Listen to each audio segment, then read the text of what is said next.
دانش عوان بھائی کا سوال ہے، کتنے پانی میں کوئی چیز گر جائے تو وہ پانی پاک نہیں رہتا، اور کیا چلتے پانی میں کوئی گندگی گر جائے تو وہ بھی ناپاک ہو جائے گا؟ رسول مکرم صلی اللہ علیہ وسلم کا فرمان ہے، ترمذی میں، ابو داود میں حدیث ہے، اذا کان الماء قلتین لم ینجس، جب پانی دو مٹکے ہو تو پھر وہ نجاست گرنے سے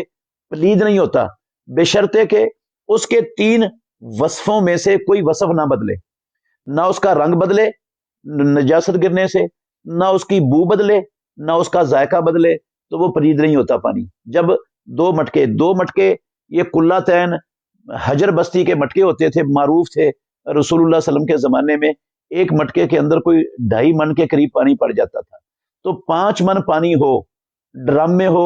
تو اتنا پانی ہو، کسی ٹینکی میں ہو یا کسی گڑھے میں ہو، اس میں کوئی نجاست گر جائے اور اس کے 3 وصفوں میں سے کوئی وصف بھی تبدیل نہ ہو تو وہ پانی پاک رہتا ہے۔ اور اگر اس سے کم ہے پانی،